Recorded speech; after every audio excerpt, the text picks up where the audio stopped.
Today's a good day because we're gonna be taking strawberries and making a delicious strawberry jam with pectin, so it's that spreadable, thick consistency that you know and love and is dependable every time. And you're gonna be able to get exactly the same jam as I do, jars to either use throughout the year, give as gifts, whatever you want, and it's gonna taste just as fresh. Let's make it. As spring is full force and strawberries are coming into season, all the beautiful fruit, what do we think of first, or what do I think of first? I think of jam, because jam is the easiest thing to make. It's a great way to preserve any of that season's fruit, and you can use it in so many ways. It's one of the first things I learned how to make when my mom and grandma were always in the kitchen making it. So I have multiple strawberry jams on my website. I have a strawberry preserve that has no added pectin. I have a fruit butter, a strawberry butter, and today we're gonna do one that some of you have asked for, and it is just a very traditional, maybe what you grew up with, strawberry jam in that it uses boxed pectin. We're gonna be using boxed pectin because what this does is give you a more set jam like you would buy in a grocery store. You know, when you can turn it, it doesn't really just move. That's what pectin does. So there's natural pectin in all fruit, but box pectin adds the right amount of pectin for the right amount of fruit and sugar to give you that perfect consistency of jam if you're looking for that thicker jam. So this is, if you're wanting those other recipes I have for preserves with no pectin on my website, wyseguide.com, go check it. This is for these, and what we're gonna start with are strawberries. So these I just picked. They're over at Mom's house. We have 2 strawberry beds. They're a little bit smaller this season, but they're still beautiful and delicious. And do you know why I love a homegrown strawberry? Or one that you can pick somewhere at like a you-pick farm? Look how that red runs all the way through the berry. When you buy an off-season berry at a grocery store, because somehow we can get them year-round, even though if you live in Iowa like I do, they're not grown in the middle of winter. They get white when you buy them in a grocery store and they don't have the flavor. If you can find local strawberries, farmers markets, you-pick farms, grow them, they're gonna taste better, they're gonna be better, and jam is a way to make sure you can keep them longer. So what we have here are hulled berries. Now you can see I just cut off the stems on top. If there's any bad areas, since they are homegrown, you sometimes will get a little spot, I'm trying to see if I have one, that maybe is a little bit bad or maybe a little bug ate on it, and you just wanna slice that off. Don't worry about that, put it in there, and then wash them. I usually wash them about 3 times probably, just to make sure I get anything off of it.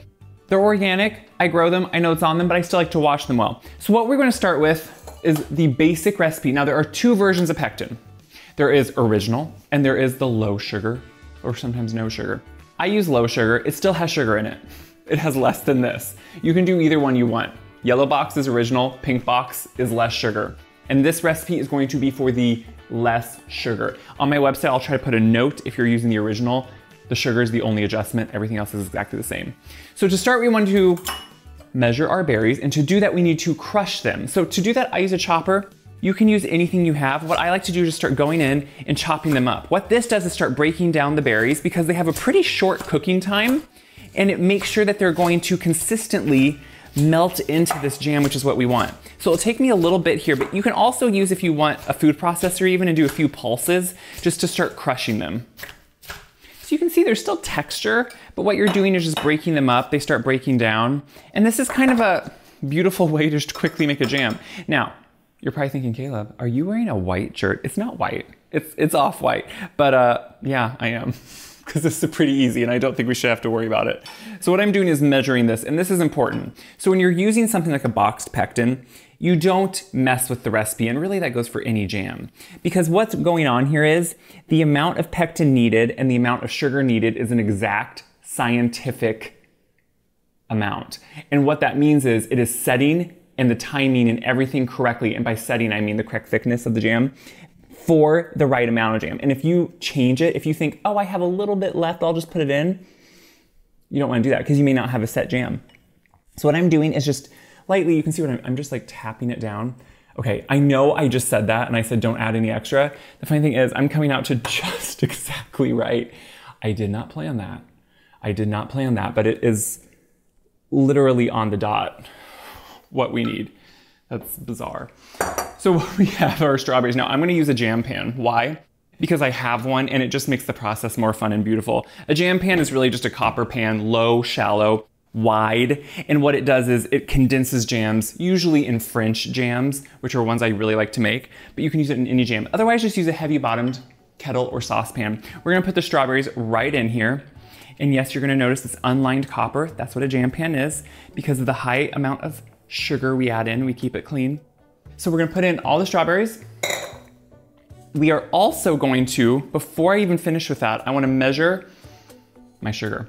So when I'm canning, you're gonna see in front of me, everything is ready. I have sterilized jars, my funnel, my lifter, I have lids ready on the stove, I have my hot water bath fitted with a rack in the bottom on the stove, because we're gonna can this. And I like to make sure everything is ready to go. Now you're probably saying, Caleb, I thought this was low sugar. This is less sugar than regular. You know, I've used jam as a dessert. So when you have it once in a while, you enjoy it, and that's just how it is. And you wanna keep a clean work surface from all the strawberries. So what we have here is strawberries. We're gonna add to that a little small amount of butter. What does this do? It just helps keep the foam down. So when it's cooking on the stove, that foam isn't safe to can with, so it helps keep it down. We're also gonna add our pectin. That's what's right in here, is this powdered pectin. You just open it up and pour it right in. And now we just take it over. So we have our sugar ready. It doesn't get added quite yet. We're gonna take this over to the stove. We're gonna turn it on and we're gonna stir it. So you wanna make sure that this pectin dissolves into the strawberries. And what we want is all of this to come to, which doesn't take long, a rolling boil. And if you don't know what a rolling boil is, that is actually a technical term. It's a boil that can't be stirred down, meaning if you're stirring, it's still boiling. Because when things start to boil, you give it a stir, they kind of stop. That's not a rolling boil. So we're just gonna take a few minutes here, let it come up to its temperature, meaning a rolling boil, then we'll add the sugar. I've been stirring it for a few minutes and it's now at a rolling boil, meaning I'm stirring and it's still boiling, like I can't stir down that boil. Now really what this is doing is getting it up to the correct temperature needed. And it's doing it in a very easy and carefree way where you don't have to monitor the temperature because you know it's there with the rolling boil. And that's really what makes using a box pectin like this really simple. So what I'm gonna do now, we pre-measured for this reason so I don't have to step away or stop stirring, don't want it to burn. We're gonna add in the sugar. This is now very essential to, again, not stop stirring because when you add sugar, things can burn really quickly. So at this point, all we do, and again, this is so simple, you just don't wanna walk away, is we keep stirring, bring it back to that rolling boil and cook it for 1 minute. That's it, and then we can just can it. So it took it a few minutes to come up to a rolling boil, but it's been at that rolling boil now and I've timed it for another minute, which again is just getting it to the correct temperature where that sugar is gonna dissolve and set. So I'm gonna turn this off. You can see it's beautiful, it's bubbling. I just wanna tell you, there is nothing like the smell of fresh strawberry jam. To me, it reminds me of summer because usually strawberries were always ready right at the end of the school year. And so as soon as I was home for the summer, we'd be making strawberry jam.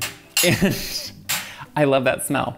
So what we have here, now, if at this point you had any foam sitting on top, sometimes like if you don't add that butter, you skim that off because when you're going to can something with a lid, seal it for shelf stable preserving, you don't want foam because that can be unsafe canning. So you want that dense liquid, not the foam. So you would skim that off, set it aside, you can eat it, that's fine.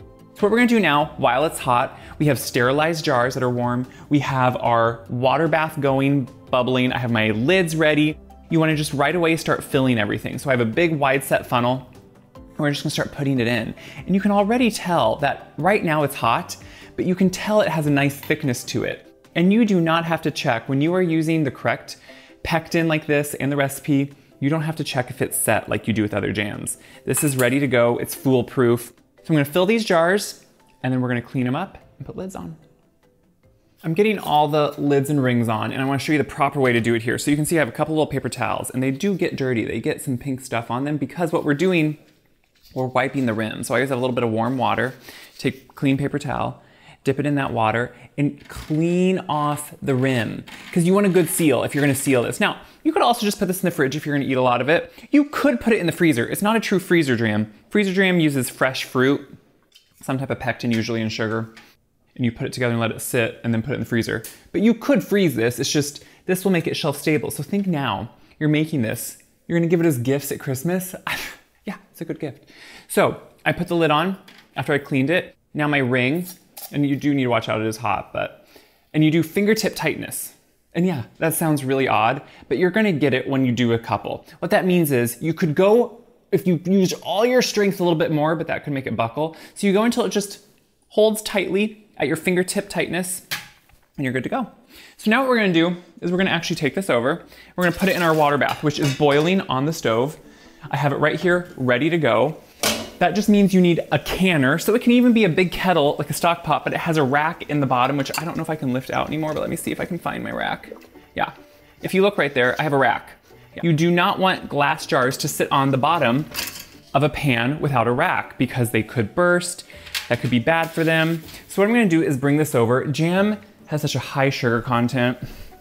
It does not take a long water bath at all. It's a very quick process. So we're gonna put those down. You want them to be submerged in water by at least an inch.